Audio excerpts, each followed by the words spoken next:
Good morning dear students. Welcome to today's class. നമ്മൾ last 2 ക്ലാസ്സുകളിലായിട്ട് പഠിച്ചത് ഒരു പുതിയ ചാപ്റ്റർ ആയിരുന്നു അല്ലേ, ഒരു പുതിയ കമ്പ്യൂട്ടർ പ്രോഗ്രാമിംഗ് ആയിട്ടുള്ള വിഷ്വൽ ബേസിക് 9 എന്ന മൈക്രോസോഫ്റ്റിൻ്റെ ഒരു പ്രോഗ്രാം. അതെങ്ങനെയാണ് അത് ഉപയോഗിച്ച് ആപ്ലിക്കേഷൻസ് ക്രിയേറ്റ് ചെയ്യുന്നത് എന്നാണ് നമ്മൾ ലാസ്റ്റ് 2 ക്ലാസ്സുകളിലായിട്ട് പഠിച്ചത്. അതിൽ തന്നെ ടൂൾ ബോക്സുകൾ ഏതൊക്കെയാണ്, വിവിധങ്ങളായിട്ടുള്ള ടൂൾ ബോക്സുകൾ, pointer, button, check box, check list box, combo box തുടങ്ങി ഒരുപാട് ടൂൾ ബോക്സുകൾ ഏതൊക്കെയാണ് ഉള്ളതെന്നും, അതുപോലെ തന്നെ ആദ്യത്തെ നമ്മുടെ ഒരു ആപ്ലിക്കേഷൻ എങ്ങനെയാണ് നമ്മൾ ക്രിയേറ്റ് ചെയ്യുന്നതെന്നും, അതുപോലെ തന്നെ ലാസ്റ്റ് പാർട്ടിൽ നമ്മൾ ആദ്യമായിട്ടൊരു ഫൈൻഡ് സം ആപ്ലിക്കേഷൻ എങ്ങനെയാണ് ക്രിയേറ്റ് ചെയ്യുന്നതെന്നൊക്കെയാണ് നമ്മൾ ലാസ്റ്റ് ക്ലാസ്സിൽ പഠിച്ചത് അല്ലേ. നമ്മൾ ഈ ഒരു ക്ലാസ്സിൽ പുതിയൊരു ചാപ്റ്റർ തുടങ്ങാൻ പോവുകയാണ്. നിങ്ങളുടെ 7th ചാപ്റ്റർ, നിങ്ങളുടെ 6th ചാപ്റ്ററിൻ്റെ ആൻസേഴ്സ് ടീച്ചർ ഓൾറെഡി നിങ്ങളുടെ ക്ലാസ് ഗ്രൂപ്പിൽ ഇട്ടിട്ടുണ്ട്. അതെല്ലാവരും നോട്ടിലേക്ക് പകർത്തി എഴുതിയ ശേഷം പഠിക്കുക. ഓക്കെ, അപ്പം നിങ്ങളുടെ 6th ചാപ്റ്ററിൻ്റെ ഒരു എക്സ്റ്റൻഷൻ തന്നെയാണ് നിങ്ങളുടെ 7th chapter, visual basic the calculator program എന്നുള്ള 7th ചാപ്റ്റർ. നമ്മൾ 6th ചാപ്റ്ററിൽ ഒരു ബേസിക് ഇൻട്രൊഡക്ഷനാണ് നമുക്ക് കിട്ടിയത് അല്ലേ. വിഷ്വൽ ബേസിക് എന്നാൽ എന്താണ്, അതുപോലെ തന്നെ അത് എന്തിനാണ് ഉപയോഗിക്കുന്നത്, ആ ഒരു കമ്പ്യൂട്ടർ പ്രോഗ്രാം എന്തിനു വേണ്ടിയാണ് ഉപയോഗിക്കുന്നത് തുടങ്ങിയൊരു ബേസിക് ഔട്ട്ലൈനാണ് നമുക്ക് 6th ചാപ്റ്ററിൽ കിട്ടിയത്. അതിൻ്റെ ഒരു കണ്ടിന്യൂഷൻ എന്നുള്ള നിലയ്ക്ക് എങ്ങനെയാണ് ഈ വിഷ്വൽ ബേസിക് പ്രോഗ്രാം 9 ഉപയോഗിച്ച് ഒരു കാൽക്കുലേറ്റർ ക്രിയേറ്റ് ചെയ്യാൻ സാധിക്കുക, ഒരു മൈക്രോസോഫ്റ്റ് കമ്പ്യൂട്ടറിൽ എങ്ങനെയാണ് ഒരു കാൽക്കുലേറ്റർ ക്രിയേറ്റ് ചെയ്യാൻ സാധിക്കുക. അതിൽ തന്നെ അഡീഷൻ ഉണ്ട്, സബ്സ്ട്രാക്ഷൻ ഉണ്ട്, അങ്ങനെ വിവിധങ്ങളായിട്ടുള്ള ഒരു കാൽക്കുലേറ്ററിൽ നമുക്ക് ചെയ്യാൻ പറ്റുന്ന പ്രവർത്തനങ്ങളൊക്കെ എങ്ങനെയാണ് വിഷ്വൽ ബേസിക് 9 നമുക്ക് ചെയ്യാൻ സാധിക്കുക എന്നാണ് നമ്മൾ ഈ ഒരു ചാപ്റ്ററിൽ കാണാൻ പോകുന്നത്. ഓക്കെ, നമുക്ക് ക്ലാസ് സ്റ്റാർട്ട് ചെയ്യാം. Visual basic provides A very powerful interface system to develop a number of graphical applications that can run on Windows environment. ഇപ്പോൾ ഒരു വിൻഡോസ് എൻവയോൺമെൻറ്റിൽ ധാരാളം ആപ്ലിക്കേഷൻസിനെ ഗ്രാഫിക്കലായിട്ട് റൺ ചെയ്യാൻ വേണ്ടി സഹായിക്കുന്ന ഒരു പവർഫുൾ ഇൻ്റർഫേസ് സിസ്റ്റമാണ് visual basic. Visual basic has emerged from basic language but with a slight difference that is visual in nature. This language helps to create GUI applications. അപ്പം ഈ ഒരു ലാംഗ്വേജ് എന്തിനാണ് നമ്മളെ സഹായിക്കുന്നത്? GUI ആപ്ലിക്കേഷൻസ് ക്രിയേറ്റ് ചെയ്യാൻ വേണ്ടി നമ്മളെ സഹായിക്കുന്നു. GUI ആപ്ലിക്കേഷൻ എന്താണെന്നാണ് അടുത്ത ഭാഗത്ത് പറയുന്നത്. GUI stands for graphical user interface. Graphical user interface എന്നാണ് GUIയുടെ ഫുൾ ഫോം. ഇനി അതെന്താണ്? This means that a user can use their system to create various type of graphical objects. ഒരുപാട് തരത്തിലുള്ള ഗ്രാഫിക്കൽ ഒബ്ജക്ട്സിനെ ക്രിയേറ്റ് ചെയ്യാൻ വേണ്ടി നമുക്ക് വിഷ്വൽ ബേസിക് ഉപയോഗിക്കാവുന്നതാണ്. Before the introduction of visual basic, all the instructions related to the formatting, appearance and functioning of the application had to be written in text by the user. അപ്പം ഈ ഒരു visual ബേസിക്കിൻ്റെ ഇൻട്രൊഡക്ഷന് മുന്നേ എങ്ങനെയായിരുന്നു ഉപയോഗിച്ചുകൊണ്ടിരുന്നത് പ്രോഗ്രാമേഴ്സൊക്കെ? All the instruction related to formatting, appearance, functioning ഒക്കെ ഒരു ആപ്ലിക്കേഷനെ സംബന്ധിച്ചത് യൂസർ ടെക്സ്റ്റായിട്ട് എഴുതേണ്ടിയിരുന്നു. ഇപ്പോൾ ഉദാഹരണത്തിന് നമ്മൾ HTML പ്രോഗ്രാം എടുത്തു കഴിഞ്ഞാൽ നമുക്ക് നമ്മളെല്ലാം കോഡായിട്ട് ടെക്സ്റ്റായിട്ട് എല്ലാം ടൈപ്പ് ചെയ്ത് എല്ലാം ക്ലോസ് ചെയ്ത് കഴിഞ്ഞ് റണ്ണ് ചെയ്ത് കഴിയുമ്പോൾ മാത്രമേ നമുക്കതിൻ്റെ വ്യത്യാസം വന്നിട്ടുണ്ടോ ഇല്ലയോ, നമ്മൾ കൊടുത്ത ആട്രിബ്യൂട്ട്സ് ഒക്കെ വന്നിട്ടുണ്ടോ ഇല്ലയോ എന്നൊക്കെ അറിയാൻ സാധിക്കുകയുള്ളൂ അല്ലേ. പക്ഷേ വിഷ്വൽ ബേസിക്കിൽ അങ്ങനെയല്ല ആ ഒരു ഫങ്ഷനിങ് നടക്കുന്നത്. Visual basic saves a lot of time and energy because it is rapid application development tool for programming. ഇപ്പോൾ വിഷ്വൽ ബേസിക് എന്നത് ഒരു റാപ്പിഡ് ആപ്ലിക്കേഷൻ ഡെവലപ്മെൻ്റ് ആണ്, അതായത് റാഡാണ്. പ്രോഗ്രാമിങ്ങിന് വേണ്ടിയുള്ള ഒരു റാഡ് ടൂളാണ് visual basic. This means that an application can be easily created by creating a form, clicking and dragging the controls onto the form and setting properties for those controls. അപ്പോൾ നമ്മൾ അതിൻ്റെ ഒരു ചെറിയ പ്രോഗ്രാം ചെയ്തപ്പോൾ തന്നെ നമ്മളത് മനസ്സിലാക്കിയതാണ് അല്ലേ. മറ്റേതുപോലെ നമുക്ക് HTML പോലെ ഓരോ കോഡുകൾ ടൈപ്പ് ചെയ്യേണ്ട ആവശ്യമില്ല. പകരം നമുക്ക് ഓരോന്നും നമുക്ക് ആവശ്യമായിട്ടുള്ള ഫീച്ചേഴ്സ് എന്തൊക്കെയാണോ, നമുക്ക് ആവശ്യമായിട്ടുള്ള കൺട്രോളുകൾ ഏതൊക്കെയാണോ എന്നുള്ളതൊക്കെ ക്ലിക്ക് ചെയ്ത് ഡ്രാഗ് ചെയ്ത് നമ്മുടെ ഫോമിലേക്ക് നമുക്ക് കൊണ്ടെത്തിക്കാൻ സാധിക്കും. അതുകൊണ്ടുണ്ടാകുന്ന നേട്ടം എന്താണ്? നമുക്ക് ആവശ്യമുള്ള സമയത്ത് ഡ്രാഗ് ചെയ്ത് അപ്പോൾ വെക്കാൻ സാധിക്കുന്നതുകൊണ്ട് തന്നെ ഒരുപാട് ടൈമും എനർജിയും സേവ് ചെയ്യാൻ നമ്മളെ സഹായിക്കുന്നു. Okay, now application developers do not need to write lines of programs to create a simple text box. ഒരു സിമ്പിൾ ടെക്സ്റ്റ് ബോക്സ് ഉണ്ടാക്കാൻ വേണ്ടി ഒരുപാട് കോഡുകളും ഒരുപാട് പ്രോഗ്രാംസ് ഒന്നും എഴുതേണ്ട ആവശ്യം ഇല്ല. They just need to click and drag a text box on the form.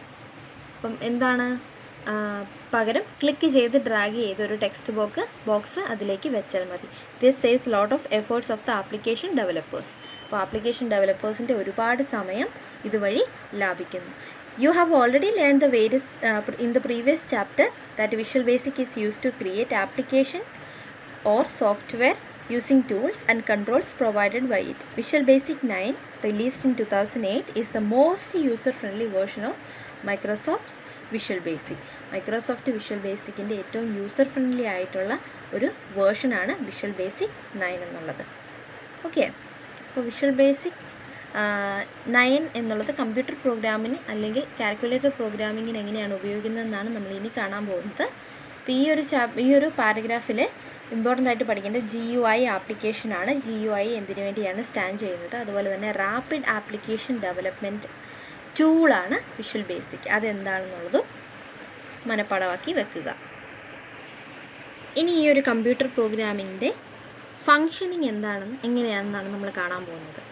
In traditional programming languages, a set of instructions in the form of a program given to the computer. The computer used to execute these instructions in the same sequence or order as was defined by the programmer.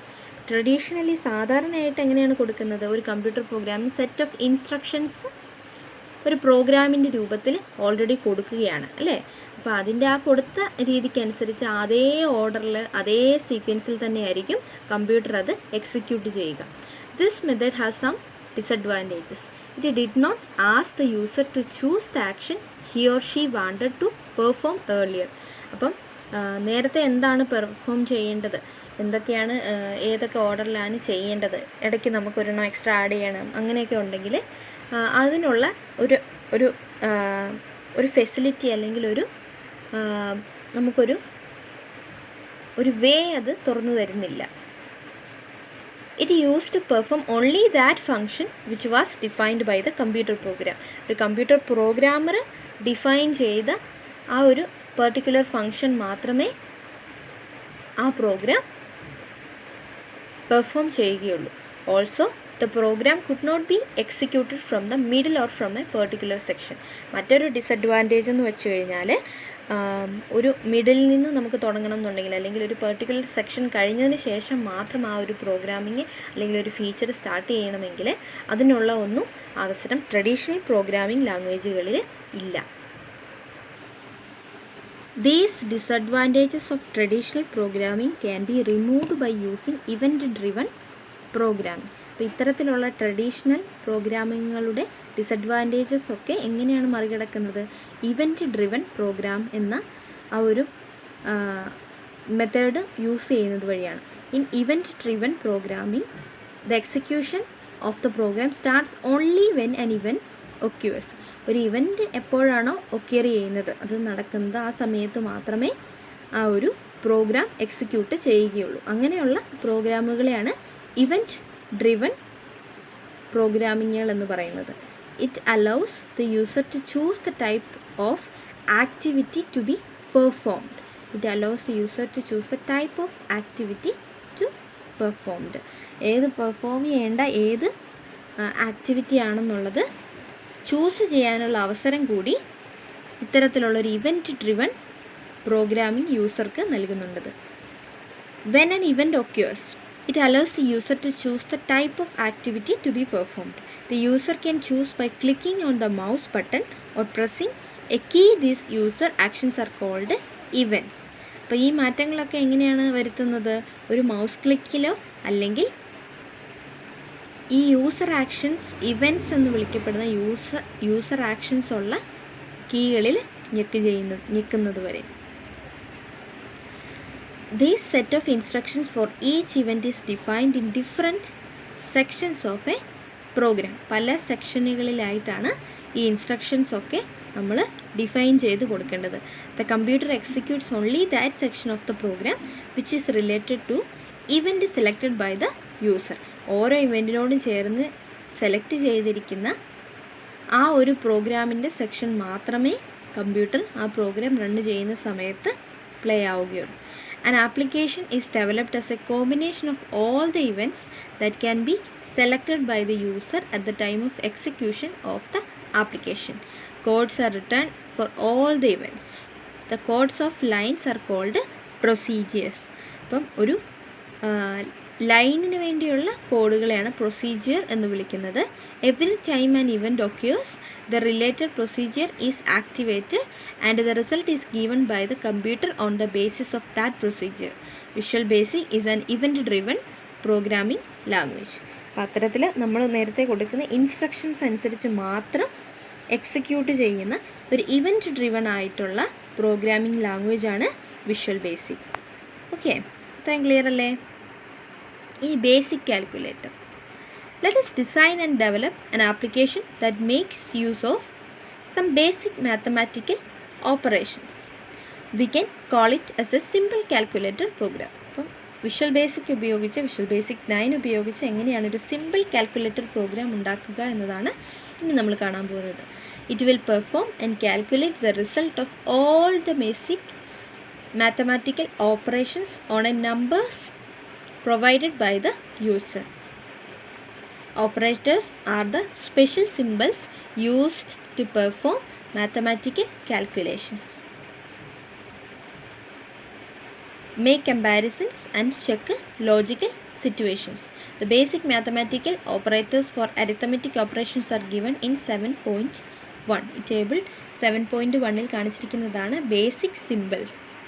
Mathematical കാൽക്കുലേഷൻസിന് വേണ്ടി visual basic ഉപയോഗിക്കുന്ന arithmetic ഓപ്പറേഷൻസിന് വേണ്ടി ഉപയോഗിക്കുന്ന ഓപ്പറേറ്റേഴ്സാണ് ഈ ഒരു ടേബിളിൽ തന്നിട്ടുള്ളത്. The basic mathematical operators for arithmetic operations are given in table 7.1. The operators which are used to compare two values are called relational operators. Okay, mathematical calculations ചെയ്യാൻ വേണ്ടി ഉപയോഗിക്കുന്ന സ്പെഷ്യൽ സിംബൽസിനെയാണ് ഓപ്പറേറ്റേഴ്സ് എന്ന് വിളിക്കുന്നത്. അതുപോലെ തന്നെ കമ്പയർ ചെയ്യാൻ വേണ്ടി രണ്ട് വാല്യൂസിനെ കമ്പയർ ചെയ്യാൻ വേണ്ടി ഉപയോഗിക്കുന്ന ഓപ്പറേറ്റേഴ്സിനെ വിളിക്കുന്ന പേരാണ് റിലേഷണൽ ഓപ്പറേറ്റേഴ്സ്. അത് ഏതൊക്കെയാണെന്നാണ് ഇവിടെ തന്നിട്ടുള്ളത്, കാണാമല്ലോ അല്ലേ? ആംഗിൾ ബ്രാക്കറ്റ്സ്, അതുപോലെ തന്നെ ഈക്വൽ ചിഹ്നം വിത്ത് ആംഗിൾ ബ്രാക്കറ്റ്സ്. ഓക്കെ, കമ്പാരിസൺ നടത്താൻ വേണ്ടിയാണ് അത് ഉപയോഗിക്കുന്നത്. അപ്പോൾ ഈ ഒരു ടേബിളിൽ നമുക്ക് നോക്കാം. ഓപ്പറേറ്റർ പ്ലസ്, നമുക്കെല്ലാവർക്കും അറിയാവുന്നതുപോലെ തന്നെ അഡീഷൻ, അതിൻ്റെ ഡിസ്ക്രിപ്ഷൻ, അത് രണ്ട് നമ്പേഴ്സിനെ തമ്മിൽ ആഡ് ചെയ്യുന്നു. അടുത്തത് സബ്സ്ട്രാക്ഷൻ, അതിൻ്റെ ഫങ്ഷൻ എന്താണ്? Subtract one number from another. അടുത്തത് ഡിവിഷനെ സൂചിപ്പിക്കാൻ വേണ്ടി കാണിച്ചിരിക്കുന്നത് ഈ ചിഹ്നമാണ് അല്ലേ? Divides a number by another, അത് അറിയാമല്ലോ. അടുത്തത് മൾട്ടിപ്ലിക്കേഷൻ്റെ ചിഹ്നമാണ്, ഒരു സ്റ്റാർ ചിഹ്നമാണ്. നമ്മൾ സാധാരണ മൊബൈലിലും കമ്പ്യൂട്ടറിലും ഒക്കെ മൾട്ടിപ്ലിക്കേഷന് ചിഹ്നം കൊടുക്കുന്നത് സ്റ്റാർ തന്നെയാണ് അല്ലേ? Multiplies two numbers. അടുത്തത് ഇൻറ്റീജർ ഡിവിഷൻ എന്നുള്ളത് സ്ലാഷ്, അത് മറ്റൊരു സൈഡിലേക്ക് കൊടുത്തിരിക്കുകയാണ് അല്ലേ? അതിൻ്റെ ഡിസ്ക്രിപ്ഷൻ എന്നുള്ളത് displays only the integer or quotient after division. അടുത്തത് മോഡുലസ്, അതെന്താണ് ഉപയോഗിക്കുന്നത്? Returns a remainder after division. ഡിവിഷന് ശേഷം ഉള്ള റിമൈൻഡർ റിട്ടേൺ ചെയ്യുന്നതാണ് മോഡുലസിൻ്റെ ഫങ്ഷൻ. ഓക്കെ, ഇനി എങ്ങനെയാണ് ഈ ഒരു ആപ്ലിക്കേഷൻ ഡെവലപ്പ് ചെയ്യുന്നത്, അതിനുള്ള സ്റ്റെപ്പുകൾ എന്തൊക്കെയാണെന്നാണ് ഇവിടെ കൊടുത്തിട്ടുള്ളത്. ആദ്യം തന്നെ ക്ലിക്ക് ഓൺ ഫയൽ ക്ലിക്ക് ചെയ്ത് ഈ ആദ്യത്തെ 2-3 സ്റ്റെപ്പുകളൊക്കെ നമ്മൾ മറ്റേ ഫൈൻഡ് സം ആപ്ലിക്കേഷൻ ചെയ്തപ്പോഴും നമ്മൾ കണ്ടതാണ് അല്ലേ, എങ്ങനെയാണ് ഒരു ഫൈൻഡ് സം ആപ്ലിക്കേഷൻ ചെയ്യുന്നത് എന്ന് നമ്മൾ നേരത്തെ കണ്ടതാണ്. ആ സ്റ്റെപ്പുകളൊക്കെ തന്നെയാണ് തുടക്കത്തിലും ഇതിനുള്ളത്. Click on file, new project, അതിനുശേഷം new project to open new project dialog box. ഒരു പുതിയ പ്രൊജക്റ്റ് ഡയലോഗ് ബോക്സ് തുടങ്ങാൻ വേണ്ടി ന്യൂ പ്രൊജക്റ്റ് ഓപ്ഷൻ സെലക്ട് ചെയ്യുന്നു. In the new project dialog box click and select windows forms application. അപ്പോൾ അതാണ് ഇവിടെ കാണിച്ചിരിക്കുന്നത്. ഇത് ന്യൂ പ്രൊജക്റ്റ് ഡയലോഗ് ബോക്സ് ആണ്. അതിൽ നിന്നും വിൻഡോസ് ഫോംസ് ആപ്ലിക്കേഷൻ, ഈ ഫസ്റ്റ് കൊടുത്തിരിക്കുന്ന ഈ ഒരു ഓപ്ഷൻ ക്ലിക്ക് ചെയ്ത് സെലക്ട് ചെയ്യുക. അതിനുശേഷം ഇവിടെ കാണിച്ചിരിക്കുന്ന ഈ ഒരു നെയിം കോളത്തിൽ നെയിം, നമ്മുടെ ഫയലിന് നെയിം ഏതാണോ അത് കൊടുക്കുക. ഇവിടെ കൊടുത്തിരിക്കുന്നത് ബേസിക് കാൽക്കുലേറ്റർ എന്ന പേരാണ്. അതിനുശേഷം ഈ ഓക്കെ ബട്ടണിൽ ക്ലിക്ക് ചെയ്യുക. ഓക്കെ, അതിനുശേഷം നെക്സ്റ്റ് സ്റ്റെപ്പ്, 5th സ്റ്റെപ്പാണ് click on the tool box button. Tool box button എവിടെയാണെന്നും അതിനകത്ത് എന്തൊക്കെയാണോ ഉള്ളതെന്നും കൺട്രോൾസ് ഏതൊക്കെയാണെന്നുള്ളതും നിങ്ങൾക്കറിയാമല്ലേ, നമ്മൾ ഓൾറെഡി അതൊന്ന് കണ്ടതാണ്. അടുത്ത step, from the list of common controls select label. അപ്പം കോമൺ കൺട്രോൾസിൻ്റെ ലിസ്റ്റിൽ താഴെ നിന്നും ലേബൽ എന്ന കൺട്രോൾ സെലക്ട് ചെയ്യുക. Click on the form and drag A control named label 1. അപ്പോൾ ലേബൽ 1 എന്നുള്ള അത് സെലക്ട് ചെയ്ത് ഡ്രാഗ് ചെയ്ത് ഫോമിലേക്ക് എത്തിക്കുക. അത്രയുമാണ് സ്റ്റെപ്പുകൾ. അതിനുശേഷം ഡ്രാഗ് ചെയ്ത്, അതാണ് ഇവിടെ ഈ ഫിഗർ 7.2 കാണിച്ചിരിക്കുന്നത്. ലേബൽ എന്നുള്ളൊരു കൺട്രോൾ ഒരു ബോക്സ് ഡ്രാഗ് ചെയ്ത് ക്ലിക്ക് ചെയ്ത് ഡ്രാഗ് ചെയ്ത് ഫോമിൽ കൊണ്ടുവച്ചിരിക്കുന്നു. Okay, repeat steps 5 to 7 to create 2 more labels, 3 text boxes and 7 buttons. അപ്പം ഈ ഒരു 5 മുതൽ 7 വരെയുള്ള സ്റ്റെപ്പ് റിപ്പീറ്റ് ചെയ്ത് വീണ്ടും ലേബിൾസ് 2 ലേബിൾസ് കൂടിയും അതുപോലെ തന്നെ 3 ടെക്സ്റ്റ് ബോക്സസും അതുപോലെ തന്നെ 7 ബട്ടൺസും കൂടിയുള്ള ഈ ഫിഗർ 7.3 കാണിച്ചിരിക്കുന്നത് പോലെ അത്തരത്തിലാകുന്നിടം വരെ, നമ്മുടെ ഫോം ഇത്തരത്തിൽ ക്രിയേറ്റഡ് ആവുന്നിടം വരെ ഓരോന്നും ഡ്രാഗ് ചെയ്ത് കൊണ്ടുവെക്കുക. Okay,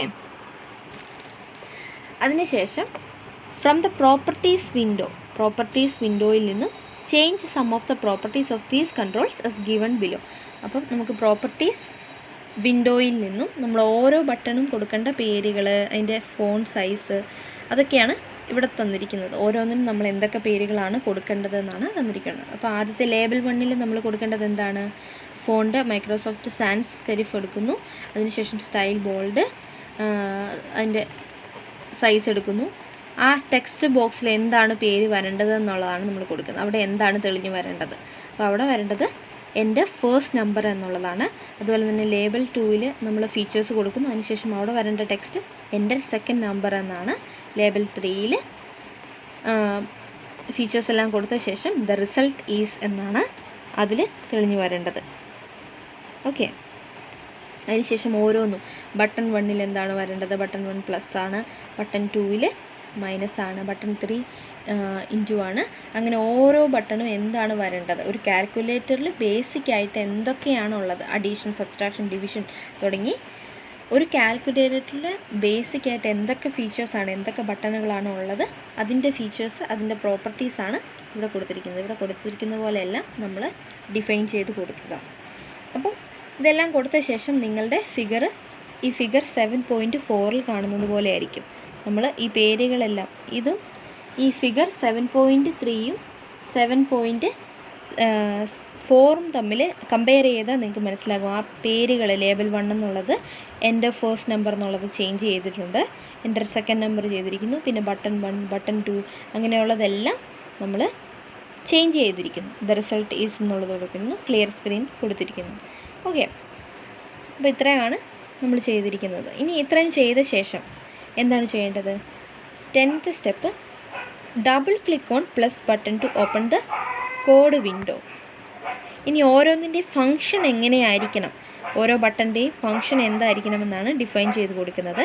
at the default position where the cursor is blinking type the following command.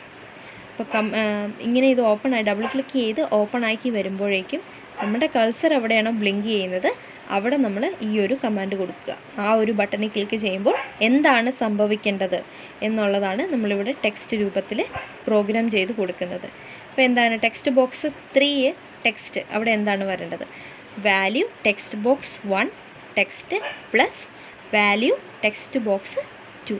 അപ്പോൾ ടെക്സ്റ്റ് ബോക്സ് 1ൻ്റെയും ടെക്സ്റ്റ് ബോക്സ് 2ൻ്റെയും വാല്യൂ ആഡ് ചെയ്ത് ടെക്സ്റ്റ് ബോക്സ് 3യിൽ വരിക എന്നാണ് നമ്മളവിടെ കൊടുക്കുന്നത്. Press Ctrl+S key to save the code. ഓരോ കോഡും ഇതുപോലെ കൊടുത്ത ശേഷം ഓരോ ബട്ടണിന് ശേഷം എന്താണ് വരുന്നതെന്നുള്ളത് കൊടുത്ത ശേഷം നമ്മൾ Ctrl+S കൊടുത്ത് ഓരോ തവണയും സേവ് ചെയ്യണം. അതിനുശേഷം 12th step click on form 1 VB design tab. അതെല്ലാവർക്കും പരിചയമുണ്ടല്ലോ അല്ലേ, നമ്മൾ നേരത്തെ ഓൾറെഡി കണ്ടതാണ്. അതിൽ ക്ലിക്ക് ചെയ്ത് above the code window to go back to the form design. വീണ്ടും കോഡ് ഫോം ഡിസൈനിലേക്ക് തിരിച്ചു പോവുക. Repeat steps 10 to 12 to write codes for other buttons as under. അപ്പോൾ ബാക്കിയുള്ള ബട്ടണുകൾ ഇപ്പോൾ നമ്മൾ പ്ലസ് ബട്ടൻ്റെ കോഡാണ് നമ്മൾ ടൈപ്പ് ചെയ്ത് കൊടുത്തിരിക്കുന്നത് അല്ലേ, പ്രോഗ്രാം കൊടുത്തു. അതുപോലെ തന്നെ ഓരോ ബട്ടണും മൈനസിൻ്റെ എങ്ങനെയായിരിക്കണം, സബ്സ്ട്രാക്ഷൻ്റെ എങ്ങനെയായിരിക്കണം, അവിടെ എന്താണ് ഫംഗ്ഷൻ നടക്കേണ്ടത്, മൾട്ടിപ്ലിക്കേഷൻ്റെ ഫംഗ്ഷൻ എങ്ങനെയാണ് തുടങ്ങി ഓരോന്നിൻ്റെയും നമ്മൾ ഇതുപോലെ ടൈപ്പ് ചെയ്ത് കൊടുക്കണം. For the clear screen button write the following. Clear screen ബട്ടന് താഴെ നമ്മൾ ഈ ഒരു കോഡാണ് ടൈപ്പ് ചെയ്ത് കൊടുക്കേണ്ടത്. ഓക്കെ, ടെക്സ്റ്റ് ബോക്സ് 1 ടെക്സ്റ്റിൽ ക്ലിയർ ബോക്സ് ക്ലിക്ക് ചെയ്യുമ്പോൾ അത് ക്ലിയർ ആവുക എന്നുള്ള ആ ഒരു കമാൻഡാണ് കൊടുക്കുന്നത്. ഇത്രയും ചെയ്ത ശേഷം click on file save all. ഇത്രയും ചെയ്ത ശേഷം ഫയൽ സേവ് ഓൾ എന്നുള്ള ഓപ്ഷൻ കൊടുക്കുക. അല്ലെങ്കിൽ press Ctrl+Shift+S keys to save the project. ഇത്രയും ചെയ്ത ശേഷം ഈ കമാൻഡുകളെല്ലാം കൊടുത്ത ശേഷം നമ്മൾ ചെയ്ത മാറ്റങ്ങളെല്ലാം വരുത്തിയ ശേഷം ഫയൽ ഫുള്ള് സേവ് ചെയ്യുക. ഓക്കെ, അങ്ങനെയാണ് നമ്മൾ ഒരു കാൽക്കുലേറ്റർ വിഷ്വൽ ബേസിക് 9 ക്രിയേറ്റ് ചെയ്യുന്നത്. ഓക്കെ, മൈക്രോസോഫ്റ്റ് വിഷ്വൽ ബേസിക് 9 ഒരു കാൽക്കുലേറ്റർ പ്രോഗ്രാം എങ്ങനെയാണ് ക്രിയേറ്റ് ചെയ്യുന്നത് എന്നാണ്, അത് എക്സിക്യൂട്ട് ചെയ്യുന്നതെന്നാണ് നമ്മൾ ഈ ചാപ്റ്ററിൽ ഈ ഒരു ക്ലാസ്സിൽ കണ്ടത്. അപ്പം സ്റ്റെപ്പുകൾ ഓരോന്നും ആകെ 15 സ്റ്റെപ്പുകളാണ് ഒരു കാൽക്കുലേറ്റർ ക്രിയേറ്റ് ചെയ്യാൻ വേണ്ടി നമുക്കുള്ളത്. അതിൽ പ്രധാനമായിട്ടും ഉള്ളത് ശ്രദ്ധിക്കേണ്ട കാര്യങ്ങൾ, ഏതൊക്കെ ലേബലുകളാണ് നമ്മളൊരു കാൽക്കുലേറ്റർ പ്രോഗ്രാമിന് ആഡ് ചെയ്യേണ്ടത്, അതിന് ഓരോന്നിൻ്റെ ഫംഗ്ഷന് നമ്മൾ കൊടുക്കേണ്ട ഇൻസ്ട്രക്ഷൻസ് ഏതൊക്കെയാണ്, ഓരോ പ്രോഗ്രാമിങ്ങിനും ആ ഒരു കോഡ് കൊടുക്കേണ്ടത് എങ്ങനെയാണ് എന്നാണ് നമ്മൾ പ്രത്യേകമായിട്ടും ശ്രദ്ധിക്കേണ്ടത്. ബാക്കിയെല്ലാം നമ്മൾ ഫൈൻ സം ചെയ്ത പോലെ തന്നെ. ഓക്കെ, ബേസിക് ആയിട്ടുള്ള കമ്പ്യൂട്ടർ ആപ്ലിക്കേഷൻസാണ് ഇതിനകത്ത് വരുന്നത്. ഒരു കാൽക്കുലേറ്റർ നമ്മൾ ഉപയോഗിച്ച് കഴിഞ്ഞാൽ അതിനകത്ത് എങ്ങനെയൊക്കെയാണ് ബേസിക് ആയിട്ടുള്ള കാൽക്കുലേഷൻസ് നടക്കുന്നത്, ആ രീതിയിൽ എങ്ങനെയാണ് വിഷ്വൽ ബേസിക് 9 നമ്മൾ ഒരു കാൽക്കുലേറ്റർ പ്രോഗ്രാം ക്രിയേറ്റ് ചെയ്യുന്നതെന്നാണ് ഇന്നത്തെ ക്ലാസ്സിൽ കണ്ടത്. ഓക്കെ, അപ്പോൾ ഇന്നത്തെ ക്ലാസ് എല്ലാവർക്കും മനസ്സിലായി എന്ന് ഞാൻ വിശ്വസിക്കുന്നു. Hope you enjoyed today's class. See you in next class.